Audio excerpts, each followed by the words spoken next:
Salam. Selamat bertemu Bapak Ibu, saudara-saudaraku yang terkasih dalam channel ini, channel Langsung Sitorus yang akan kita gunakan sekarang untuk tempat merenungkan apa yang menjadi evangelium atau firman yang akan dikhotbahkan pada tanggal 14 Januari tahun 2024 yang kita sebut juga sebagai minggu kedua setelah Epifanias, setelah tanggal 6 Januari. Saya mohon juga kesediaan kita untuk terus saling mendukung dalam channel ini dalam pemberitaan firman. Mohon disebarkan video ini dan dikritisi, diberikan masukan-masukan untuk semakin memperdalam perenungan kita, dan diajak kawan-kawan mensubscribe. Termulialah Tuhan oleh karena kegiatan bersama kita, dan kiranya semakin erat persaudaraan kita di dalam Yesus Kristus, Tuhan dan Juru Selamat kita. Untuk memulai perenungan kita, Bapak Ibu Saudara yang terkasih, marilah kita terima penyertaan dari Tuhan kita. Kasih karunia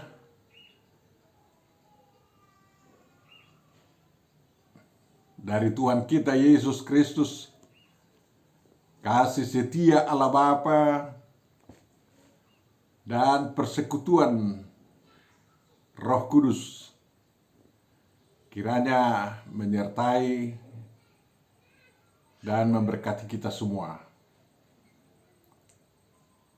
Amin. Bapak Ibu Saudara yang terkasih, marilah kita baca perikop atau firman yang akan kita renungkan pada kesempatan ini, yakni bagian evangelium yang akan dikhotbahkan tanggal 14 Januari tahun 2024 yang ditentukan dari kitab Injil Yohanes pasal yang pertama ayat 43 sampai ayat 51. Mari kita baca apa dituliskan di sana. Pada keesokan harinya, Yesus memutuskan untuk berangkat ke Galilea. Ia bertemu dengan Filipus dan berkata kepadanya, "Ikutlah aku." Filipus itu berasal dari Betsaida, kota Andreas dan Petrus. Filipus bertemu dengan Nathanael dan berkata kepadanya, "Kami telah menemukan Dia yang disebut oleh Musa dalam kitab Taurat dan oleh para nabi, yaitu Yesus, anak Yusuf dari Nazaret." Kata Nathanael kepadanya, "Mungkinkah sesuatu yang baik datang dari Nazaret?" Kata Filipus kepadanya, "Mari dan lihatlah." Yesus melihat Nathanael datang kepadanya, lalu berkata tentang dia, "Lihat, inilah orang Israel sejati, tidak ada kepalsuan di dalamnya."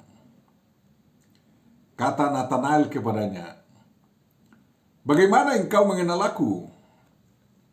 Jawab Yesus kepadanya, "Sebelum Filipus memanggil engkau, aku telah melihat engkau di bawah pohon ara." Kata Nathanael kepadanya, "Rabi, engkau anak Allah, engkau Raja orang Israel." Yesus menjawab katanya,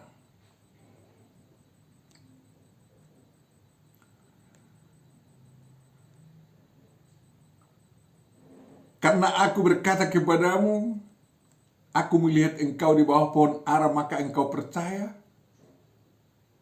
Engkau akan melihat hal-hal yang lebih besar daripada itu." Kata Yesus kepadanya, "Aku berkata kepadamu, Sesungguhnya engkau akan melihat langit terbuka dan malaikat-malaikat Allah turun naik kepada anak manusia.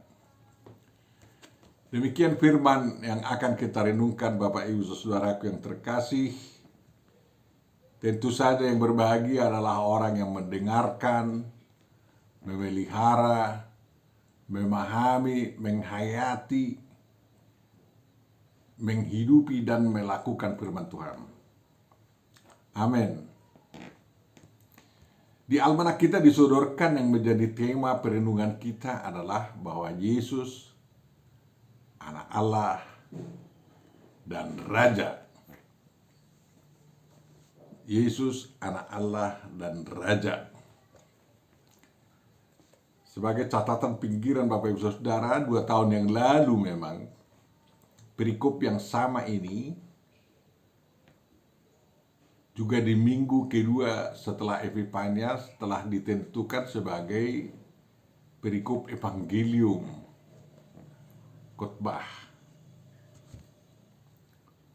Dan sekarang akan kita renungkan kembali dengan tema yang berbeda. Kalau dulu 2 tahun yang lalu tema disebut Yesus mengenal engkau. Sekarang temanya Yesus anak Allah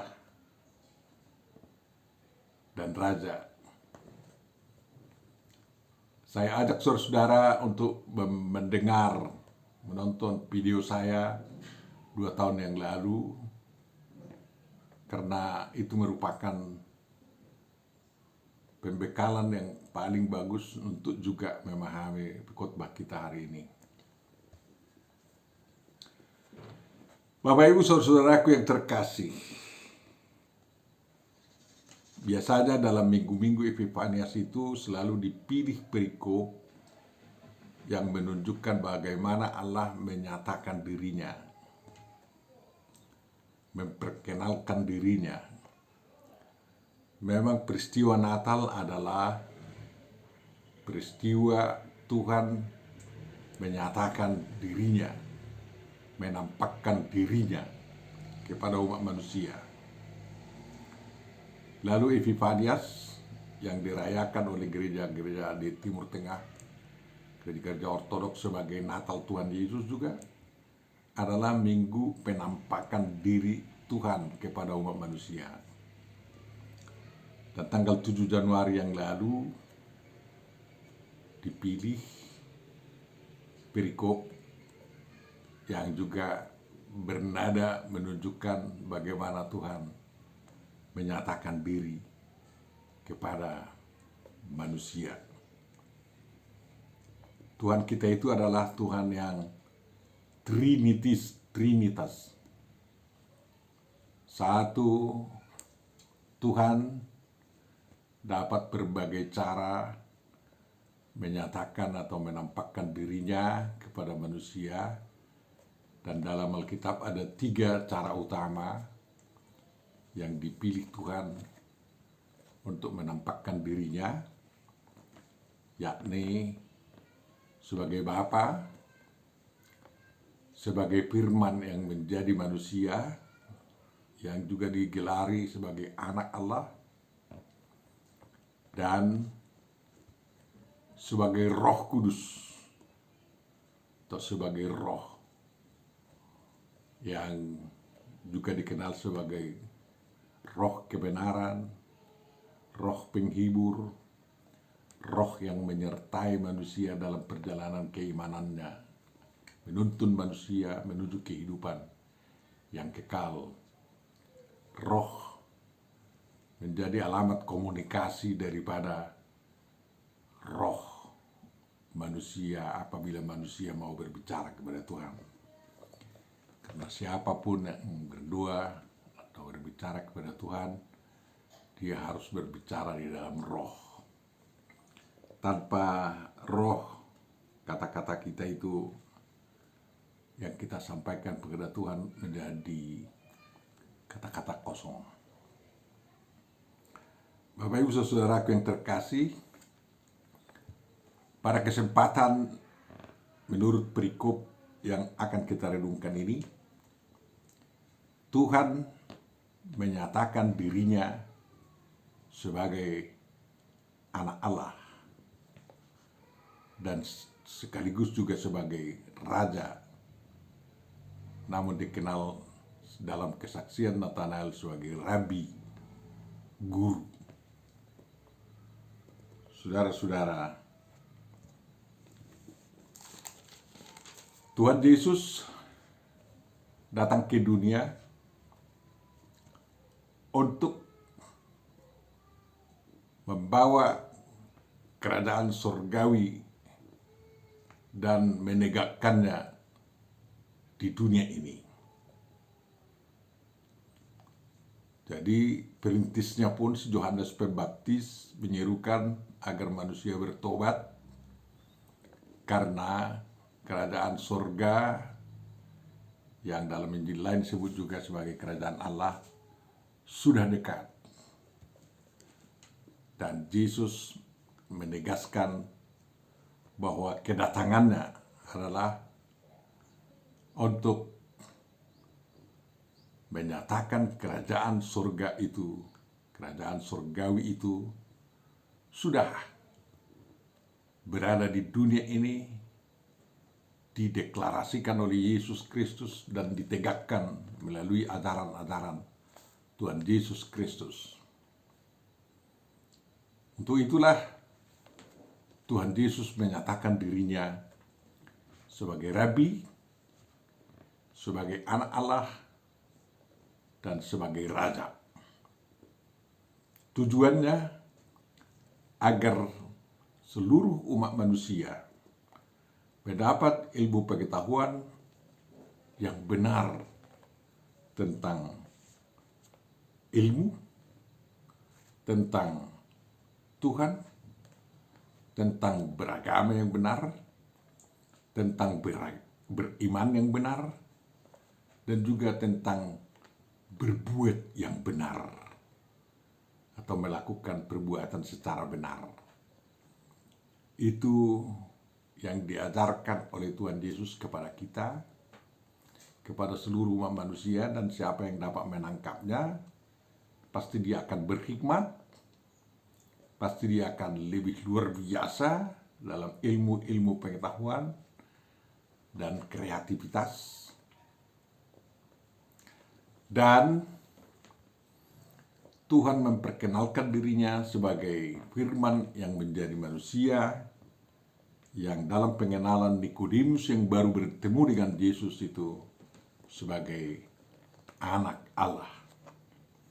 Sudah berkali-kali kita tegaskan bahwa sebutan anak Allah untuk Yesus Kristus itu tidak ada maksud dan tidak berkonotasi untuk mengatakan bahwa Tuhan Allah Bapa yang Maha Kuasa itu diperanakan, bukan.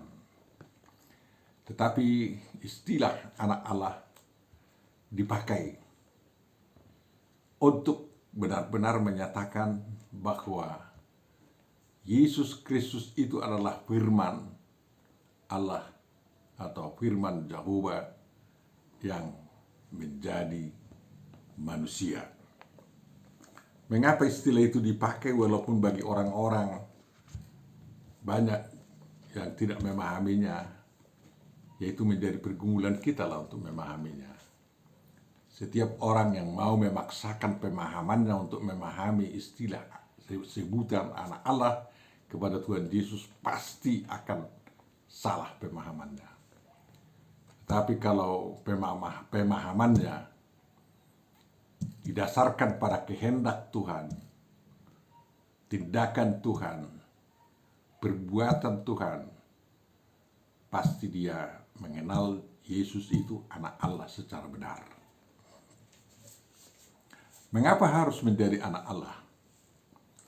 Agar manusia tahu bahwa tindakan Tuhan untuk menyelamatkan seluruh umat manusia telah dilaksanakan oleh Tuhan sendiri dengan kesediaannya menjadi manusia menjadi Mesias yang menderita, menjadi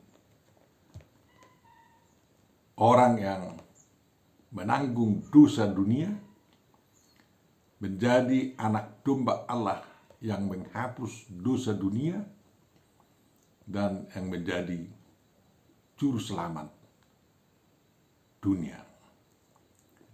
Di dalam istilah atau sebutan anak Allah, semua pekerjaan yang kita sebut tadi dicakup Bapak Ibu saudaraku yang terkasih. Makanya walau sejuta pun kritikan terhadap kita tentang penggunaan istilah anak Allah untuk menyebut diri Tuhan Yesus sebagai penampakan Allah Bapa, sebagai juru selamat, kita tidak akan bergeming dari pengakuan itu. Dan pengakuan Yesus sebagai anak Allah adalah benar-benar alkitabiah. Allah sendiri yang menegaskan bahwa Yesus adalah anak yang dikasihinya, anak tunggal Bapa. Ya, inilah anak yang kukasihi, kata Bapa dari surga sewaktu Yesus dibaptiskan. Inilah anak yang kukasihi, dengarkanlah dia, kata Bapa dari surga sewaktu Yesus dipermuliakan di puncak gunung bersama Elia dan Musa. Maksudnya agar semua orang yang pernah mengikut Elia atau yang pernah menjadi pengikut Musa sekarang benar-benar mau mendengar dan mengikuti Yesus yang adalah anak Allah. Jadi terjadi pembaharuan daripada wawasan iman di antara pengikut Musa dan pengikut Elia itu. Bapak Ibu saudaraku yang terkasih, mengapa begitu penting kita untuk punya Allah dalam diri Yesus Kristus anak Allah yang tunggal itu? Mengapa? Dengan kehadiran Allah sebagai anak Allah, kita dapat bergaul dengan dia. Kita dapat bersama dengan dia.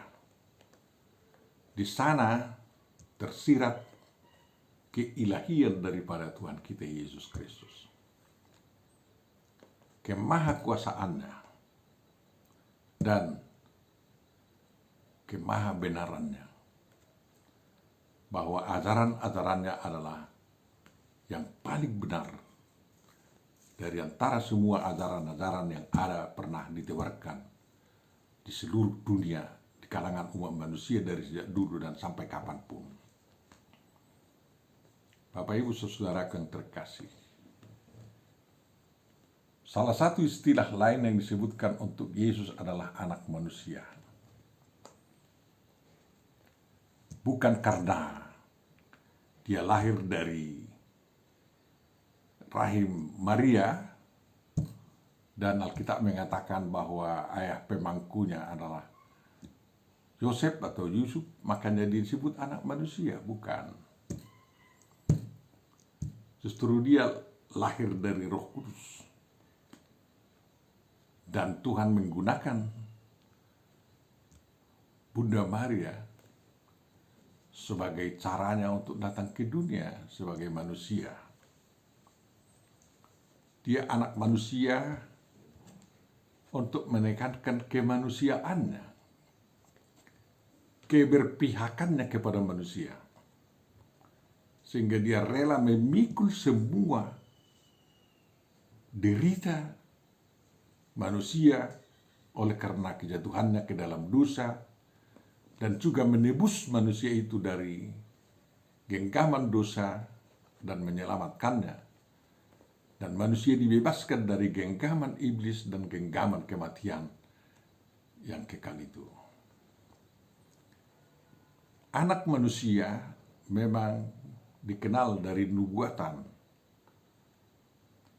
Nabi Daniel pasal 7 ayat 13 sampai 14. Dia adalah diri raja itu yang naik tahta dan diberi kekuasaan sepenuhnya yang kekal untuk memerintah, untuk menghakimi semua yang dalam kerajaannya. Pemerintahannya adalah kekal selama-lamanya. Itulah adat manusia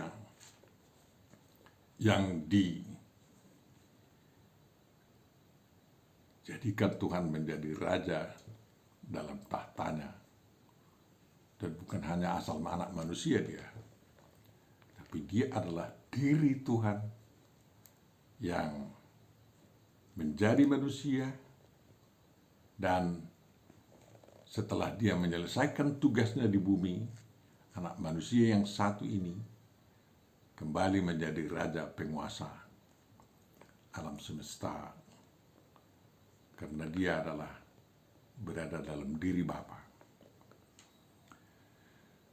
Yang berikutnya, Bapak Ibu Saudaraku yang terkasih, diberitahu bahwa Yesus itu raja. Nathanael menyaksikan raja orang Israel,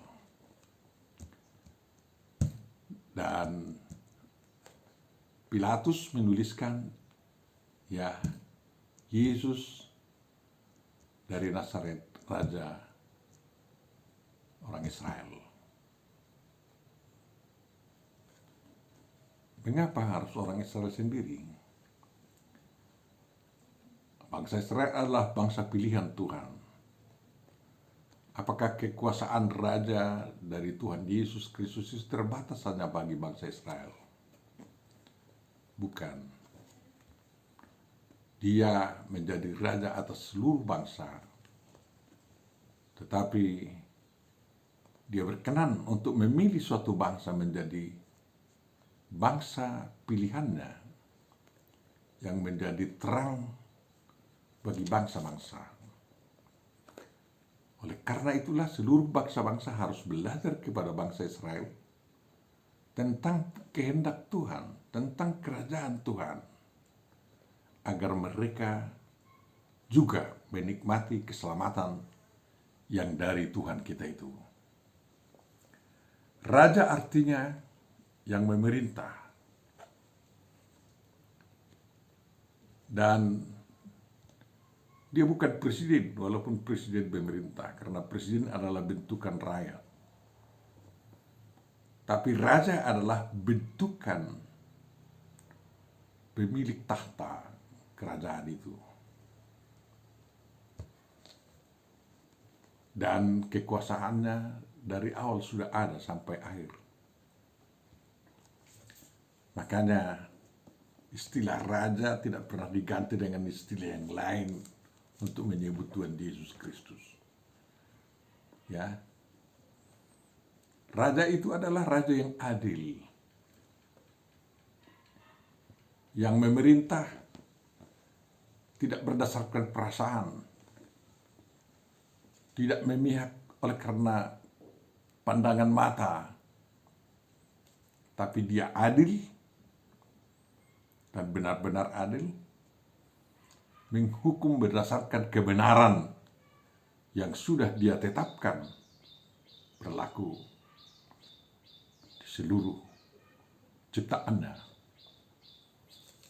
Demi terlaksananya fungsinya, pekerjaannya sebagai rabi, sebagai guru yang mengajari manusia, sebagai anak Allah yang membebaskan umat manusia dari dosa, dari kematian, dan sebagai raja yang memerintah secara adil dan benar, Yesus Kristus memanggil orang-orang, memanggil manusia-manusia menjadi muridnya, menjadi pengikutnya, yang turut digunakan untuk memberitakan tentang ajarannya, tentang kerajaannya, dan tentang keselamatan yang telah Dia bawa dan anugerahkan kepada umat manusia.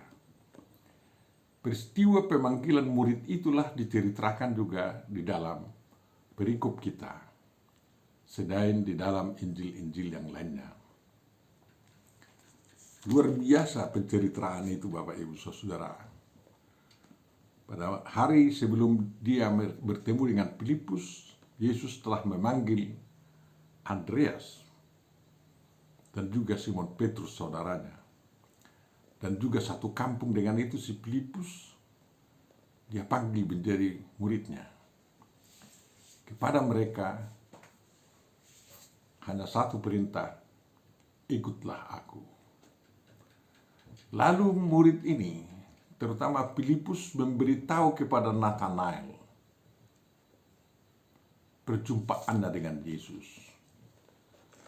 Perjumpaan yang mengingatkan Filipus terhadap pemenuhan nubuatan Nabi dan nubuatan Musa. Berarti Filipus itu adalah orang yang sangat perjanjian lama, yang sangat ketat erat dengan pengharapan akan Raja Mesias yang dinubuatkan di dalam perjanjian lama. Sukacita bertemu dengan Yesus menggerakkan dia untuk memberitahu kepada orang lain, terutama kepada Nathanael yang dari Kana, tentang perjumpaannya dengan Yesus. Dan Nathanael mau. Perjumpaan itu adalah menuntun Nathanael berjumpa dengan Yesus. Itulah tugas kita dalam menyaksikan Yesus sebagai Rabi, menyaksikan Yesus sebagai anak Allah, menyaksikan Yesus sebagai Raja. Kita menuntun orang bertemu langsung dengan Yesus, bukan dengan perantaraan-perantaraan.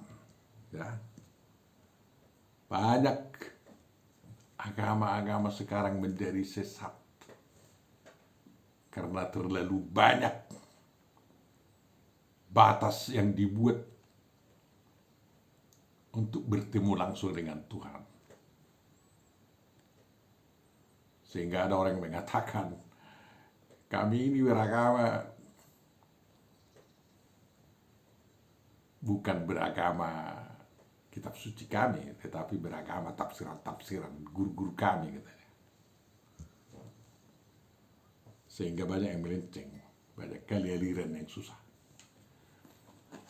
Tapi kabar baik untuk kita hari ini mengatakan tuntun setiap orang bertemu langsung dengan Yesus, agar orang itu menerima benar-benar langsung dari Yesus tentang ajarannya, tentang keselamatan yang dianugerahkannya, dan tentang keadilan dan kebenarannya di dalam pemerintahannya. Itu kelebihan daripada agama Kristen kita ini. Kita tidak hidup dari tafsiran-tafsiran guru-guru kita, tapi kita hidup dari ajaran langsung dari Yesus Kristus dan juga semua karya Yesus Kristus. Walaupun kita menggunakan surat-surat yang ada di dalam perjanjian baru, itu semua mengantar kita bertemu langsung dengan Yesus Kristus. Sehingga Rasul Paulus, Rasul Petrus, Rasul Yohanes bukan menjadi guru kita. Itu guru sekunder itu, yang kedua. Guru utama adalah Rabi Yesus Kristus. Bapak Ibu Saudaraku yang terkasih,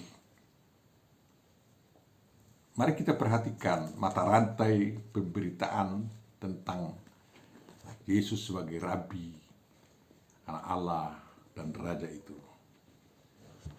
Banyak orang yang bersikap meragukan siapa Yesus, ya. Apakah dia memang bersumber dari Tuhan. Filipus jelas mengatakan Yesus itu adalah pemenuhan nubuatan dari nubuat Musa dan para nabi. Tapi kalau Nathanael mengetahui bahwa Yesus berasal dari Nazaret atau orang tuanya orang Nazaret, yang berkonotasi bahwa dia juga orang Nazaret, yang kebetulan dalam perjanjian lama tidak pernah disebut sebagai sumber daripada kedatangan Mesias atau raja. Terus mempertanyakan, apakah mungkin ada sesuatu yang baik dari Nazaret? Pertanyaan itu terjadi tentu saja karena ada keterbelakangan pemahaman tentang pengharapan Mesias itu, atau ada kekerdilan tentang pengharapan itu. Nathanael dalam keahliannya sebagai murid perjanjian lama tahu bahwa hanya Judea atau Yerusalem lah, ya, asal munculnya Raja Mesias bagi orang Israel. Dia tidak tahu bahwa orang di Galilea juga punya pengharapan tentang Raja Mesias itu. Padahal orang-orang Galilea itu adalah keturunan Yakub. 10 marga dulu di sana. Sehingga ada pengharapan lahirnya Mesias dari Nezer, dari kota Nazaret, sebagai kota tunas. Jadi bukan hanya Bethlehem mereka harapkan sebagai tunas, atau lahirnya tunas daripada Raja Mesias itu. Orang-orang Galilea pun mengharapkan adanya Mesias yang lebih luar biasa, karena menjadi Mesias bagi seluruh bangsa-bangsa. Nazaret itu kan tempat pergaulan daripada seluruh bangsa-bangsa. Jadi di sana tumbuh pengharapan akan Mesias untuk seluruh bangsa, bukan hanya untuk seluruh Judea saja. Jadi kalau memang ketinggalan pengharapan itu, kita menjadi orang yang paling nakal lah, selalu meragukan tindakan Tuhan. Ya, barulah Tuhan Yesus mengalahkan perdebatan dengan Nathanael, baru Nathanael sadar kan. Karena agak sedikit ditelanjangi. Tadi kau kulihat di apa itu, di bawah pohon ara itu katanya. Sebelum kau dipanggil Filipus katanya. Bagaimana dia tahu saya katanya gitu. Jadi adalah lebih baik kalau kita menyambut Tuhan Yesus sebenarnya dengan meningkatkan daripada pengharapan Mesias kita yang lebih mendekati atau lebih menunjukkan kebenaran Tuhan. Kita harus tahu bahwa Raja Mesias yang diharapkan oleh umat manusia bukan hanya untuk orang Israel, bukan, dan Raja Mesias yang diharapkan untuk orang Israel pun bukan hanya untuk orang Israel sendiri, tetapi untuk seluruh umat manusia. Makanya kita harus berani membongkar diri kita dari pengharapan yang sudah ketinggalan kepada pengharapan yang lebih universal, lebih global gitu. Jadi sampai sekarang pun memang begini. Kalau kita memperkenalkan Tuhan Yesus itu, ya, orang selalu mengatakan, apalah datang dari Israel, negeri kecil, bangsa kecilnya itu katanya. Ilmu apa datang dari situ? Tetapi ternyata dari Israel itu banyak sekali kan penemu ilmu dan lain-lain. Jadi jangan dianggap leceh. Ya, karena kita orang lain dianggap leceh, atau pengharapan orang lain dianggap leceh karena kita menganggap diri kita luar biasa. Lebih baik kita masuki tuntunan Tuhan di dalam rencana-rencana keselamatan yang telah dilakukannya. Tuhan memberkati kita bahwa marilah kita mau dengar-dengaran kepada Rabi kita ini. Dan banyak sekali pun guru di dunia ini mengajari, tetapi selalu tunjukkan kepada bagaimana pengajaran Yesus tentang apa yang diajarkan itu dan kita temukanlah ajaran Yesus yang sebenarnya.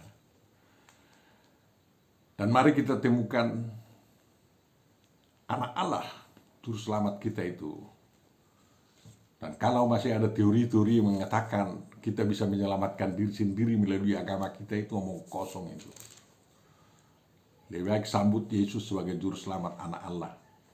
Firman Allah yang menjadi manusia, yang menyediakan keselamatan bagi seluruh umat manusia. Dan mari kita sambut Yesus sebagai Raja yang memerintah kita dengan kebenaran dan keadilan, dan kita ikuti di sana. Dan kita mau melatih diri menjadi orang-orang adil dan orang-orang benar. Dengan demikian dunia akan semakin indah dan betul-betul membahagiakan. Tidak akan ada penindasan, penjajahan, dan lain-lain, tetapi semuanya demi nikmat yang akan dapat dialami oleh seluruh umat manusia secara merata. Tuhan memberkati kita. Terima kasih Tuhan bahwa Engkau telah datang menyatakan diri sebagai Rabi, sebagai anak Allah, dan sebagai Raja bagi kami. Sehingga kami dapat menerima pengajaran yang sebenarnya, dan juga kami dapat menerima keselamatan yang sungguh-sungguh, dan juga mendapat Raja yang memerintah kami dengan sebaik-baiknya.